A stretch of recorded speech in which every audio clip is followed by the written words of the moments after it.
Hey guys, welcome back. Behavior Strategies for Class. This is where we are turning your student behavior challenges into classroom success stories by helping your teachers respond to challenging behavior with calm, clarity, and confidence so every one of your students can thrive. We got this, guys. We are on the stretch, right? So, if you've been listening to my podcast this month, we've been talking about stability in the storm, right? It's the storm of all the emotions and all of the new happenings and excitement of summer, spring, all of that. And today we're talking about ways that you can help support emotional well-being of your students for the end of the year, kind of help motivate some of those students who are super struggling, and I see those kiddos every day. So we're going to go over 5 ways that you can help your students, support them, encourage them, give them a little bit of push to make it to the end. So stay tuned, guys.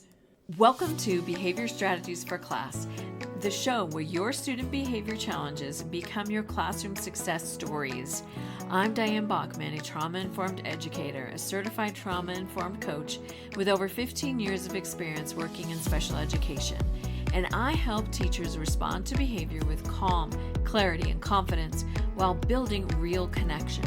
Each week, we're going to break down those tough moments with practical trauma-informed strategies you can use right away. You'll hear stories that remind you you're not alone. And if you're ready for a calmer classroom, stronger relationships, and behavior support that actually works, you're in the right place. Let's get started. So yes, today we're talking about supporting the emotional well-being at the end of the school year. And you're going to do this by strengthening consistency, building belonging, reducing stress, and creating space for reflection and connection. So these are the ways that you will help your students push through to the end. And these really are nothing new, right? These are really some clear, consistent strategies, ways that we have talked about all year in helping your students. But before we really dive in, I want to encourage you, hit that subscribe button, share this podcast, this episode with other educators that you know, so we can continue to grow and learn together. And if you would love to be on the podcast, I would love to hear from you so we can get your insights into the classroom, the challenging behaviors that you deal with. So drop me a note. You can leave a review. Let me know. You can email me. You can check me out on Facebook, LinkedIn. Connect with me there because I would love to get you guys on the podcast. So we definitely are seeing our students struggle, right? They are on the struggle bus, especially one of our students. Man, he doesn't want to be in class. He doesn't want to listen to anybody. He wants to be rude and obnoxious. He doesn't want to do his work. It's like, I get it. Like, we're all tired. We're all done, but we're really not done. So we are still holding them to the expectations. Like, work still needs to get done. We bring them into our classroom, and then he's able to go through his emotional meltdown. And then we're able to process with him, remind him, look, your expectations stay the same. Our school has high 5 behavior code, I guess you would say, for the school. And so we constantly remind our students of those high 5s in being respectful and being your best and being honest, being responsible, all of these things. And it's just reminders. I think it's definitely more daily reminders of the expectations, where before it's like, okay, you guys know your expectations and they just do what they need to do for the most part, right? But now it's all gone, right? They don't know what's happening. They don't know what they're supposed to be doing, or they really just don't want to do it. But we still hold them to that expectation. Now, it may take a little longer for them to get there. And so we are able to pull them out of the gen ed class, have them sit in our classroom until they are calm, until they can show us like they're ready to do their work. And another student, we had the same first grader struggling kind of all over the place. And we were finally like, guys, like, not guys, but buddy, like this is still needs to get done. Work still needs to get done. And so it's either, we got to do it now, we can do it during recess, we can do it, whenever part of the day we want to pull them, we remind them. And of course, now near the end of the school year, there's lots of fun things going on, right? There's lots of field trips, there's different parties, there's different event days. Like tomorrow, or some of our students are having insect day. We had other students have restaurant day. I mean, all these different fun things. And so we just remind our students, hey, if the work's not done, you're not able to participate in those fun activities. And usually that is a good motivator for them to be like, oh, fine. One of my students, his favorite, he's always fine, super happy and excited about it. But he does the work. He gets it done, and then he knows, like, go join the party. Like, do your very best to hold them to that same expectation, and we'll go over that. But those are some of the struggles that we've seen with our students. Definitely some more aggression, less patience, definitely more impulse behavior, just refusal. We have another student, I'm just not going to do it.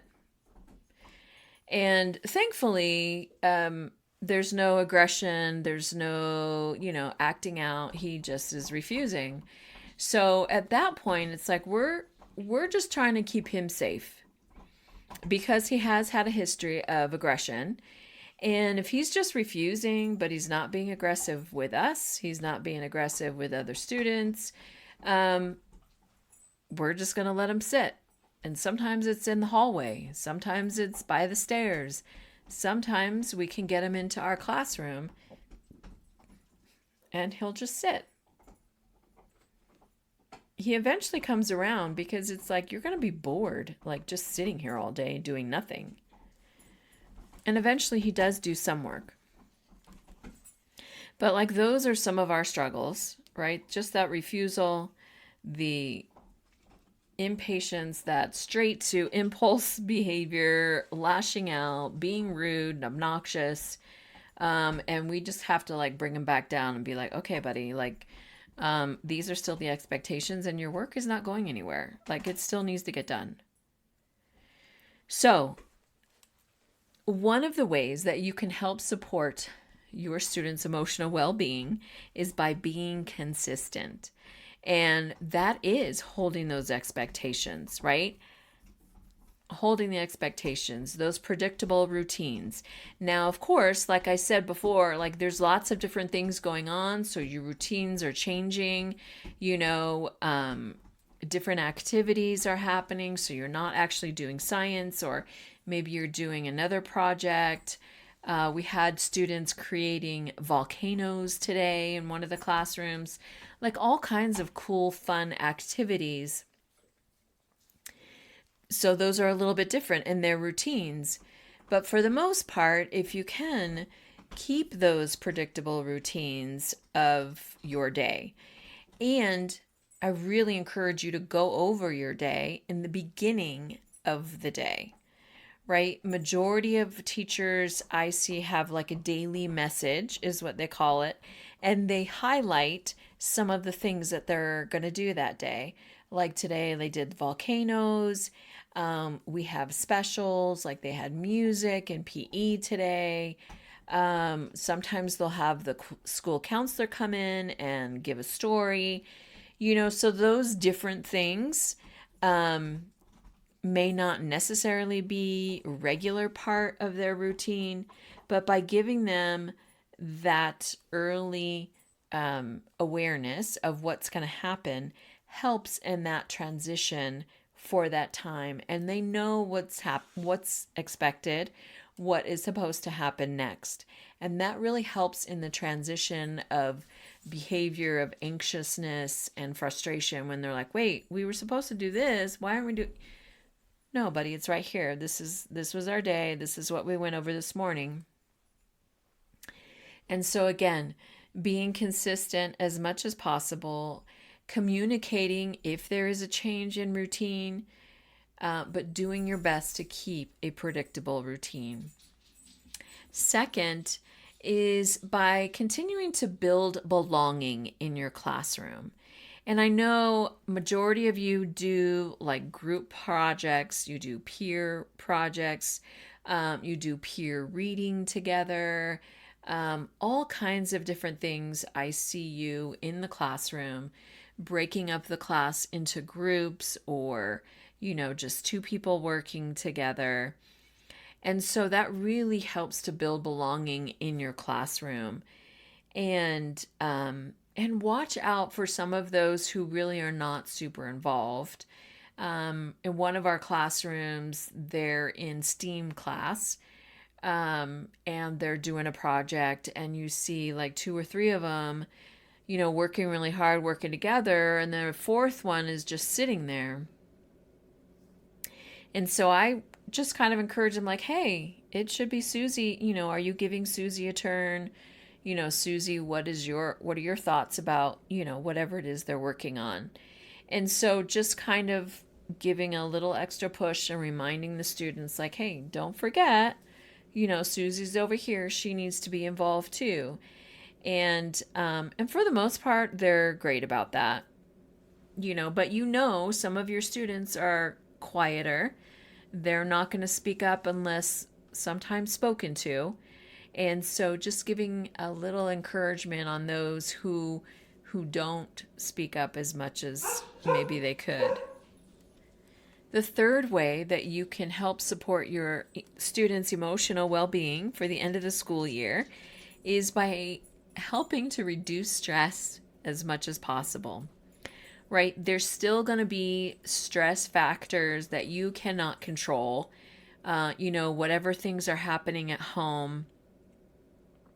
Sometimes peer conflict that you may not know is going on, that you don't have control over. But what are ways that they can learn how they can reduce stress for themselves? And that is some of the breathing techniques. I've seen some of our teachers taking time as a whole class, everybody doing a couple deep breaths before they do a transition. Journaling is always my favorite. And again, if you have not checked out my student behavior journal, you can check it out in Amazon, and the link is in the show notes. And that is a great way for kids to journal how they're feeling, what are they concerned about for the summer. Because there is times, right, where there's going to be changes. We have one student who lives with mom all year, but during the summer he goes to visit the other parent. And sometimes there's a lot of anxious feelings about that. And so giving them time to journal, just checking in with students. I love the way teachers greet their students at the door at the beginning of the day. And it doesn't have to be a big deal, but just hey, glad you're here. Or, hey, how's it going? I heard, maybe they had some, soccer game the night before. Just checking in, like, how'd that go? Just giving time for students to share helps to reduce stress because they feel like they're being heard, and that validates them. Some mindfulness routines, like I said, those breathing exercises are really helpful. I know there are yoga cards, and I've seen some classrooms like just pick maybe 3 of those yoga cards and go over a yoga pose for a few minutes. You could do two, or you could maybe just do one. Whatever time you have, those really make a difference. Just giving them moments just to sit, right? We're so used to going, going, going, going, going. And I know like you guys have things like you have to get done. But just being able to sit, it's hard. I struggle with that for sure. Or just giving them a chance just to read. Reading is a de-stressor for most people, I think. For some, maybe some they're just not interested. Like we have one student, like he does not like to draw, he doesn't like to color, and a lot of our students love to draw and color. So it's kind of finding out what works for best for your students, but being able to have a quiet time, just a quiet time. That is another way to help reduce stress. So number 4, in helping support your students' emotional being at the end of the school year, is that reflection. Again, it's coming back to journaling. Maybe throwing up a prompt for them in journaling. What are they most excited about for summer? What is going to be, one of the things they hope they get to do? Or what are they nervous about? And then also sharing growth through the struggles that they've had this year. You could do this as a class, like just sharing as a class. Maybe you had majority of your students struggling through learning division, and you can share, you know what, guys, like this was a struggle and we all kind of pushed through learning division. And now majority of you can do it without any help. Like this is the growth that you guys have had this year. Or maybe it's a reading, goal that they have had. Different ways that you can kind of measure and think about, the growth of your classroom. And again, it really doesn't have to be, data-driven growth. It could just be their emotional growth. What have you seen? How have they grown emotionally as students?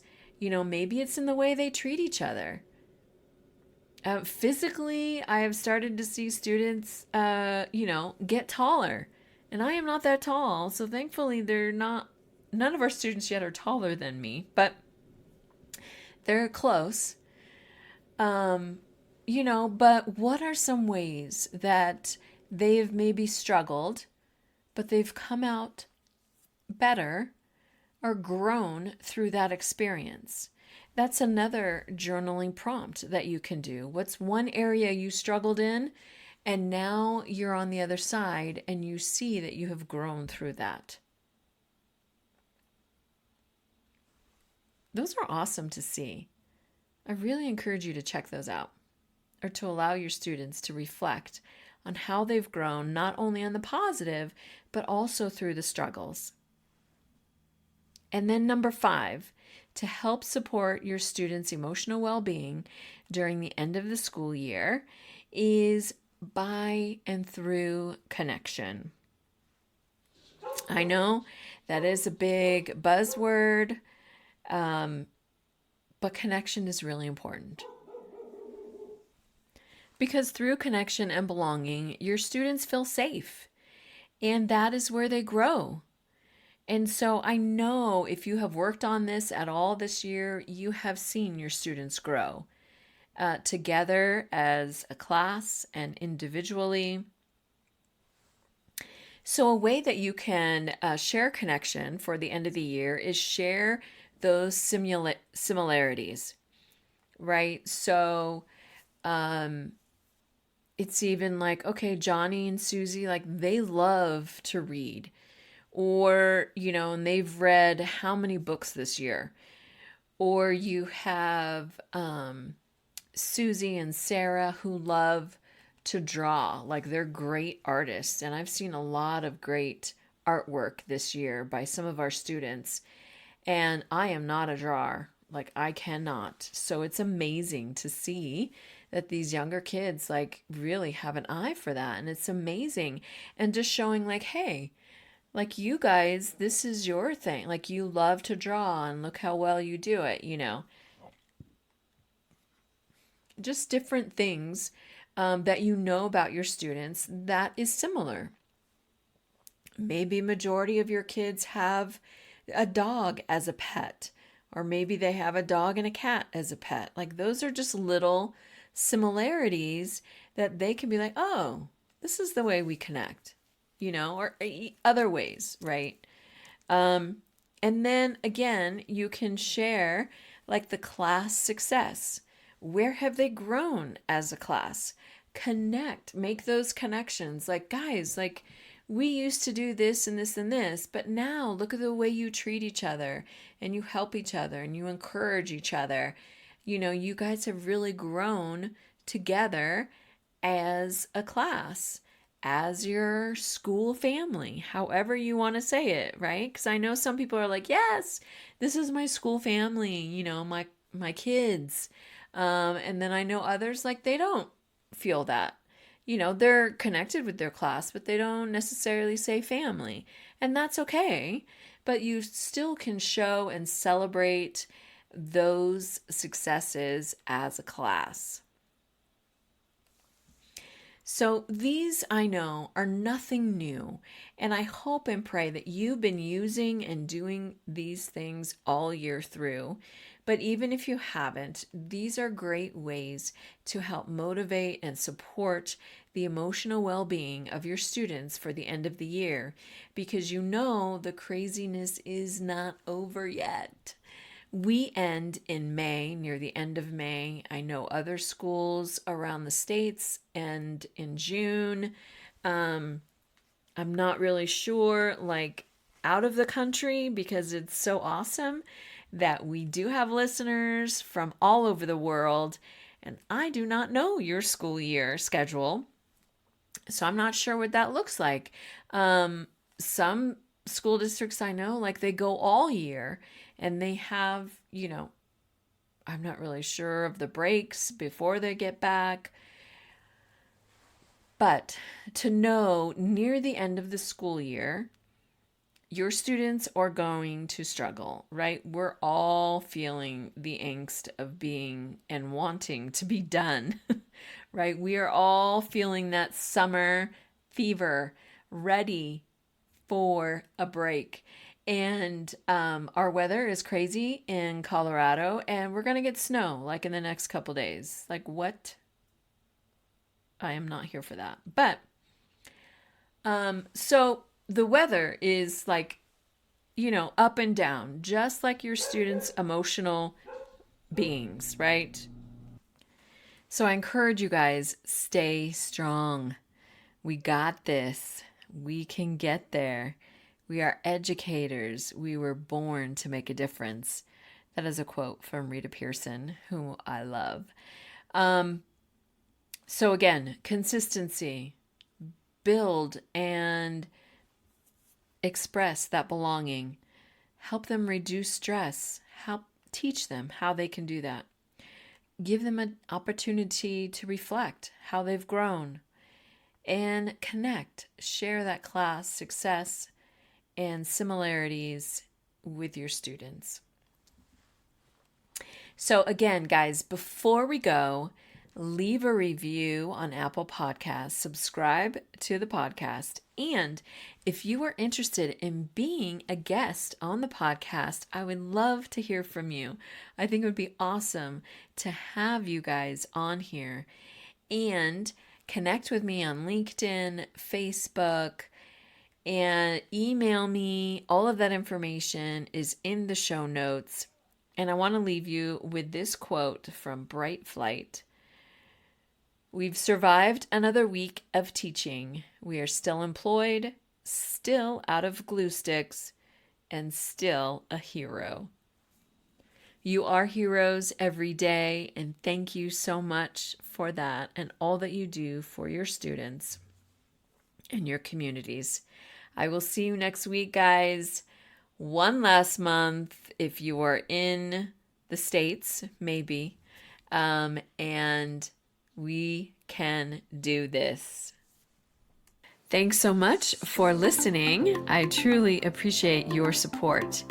And if I have encouraged you, motivated you to continue to learn, to support your students, even better, to help them strive in your classroom, please leave a review, hit that subscribe button so that others can see they can learn and grow here as well. Thank you.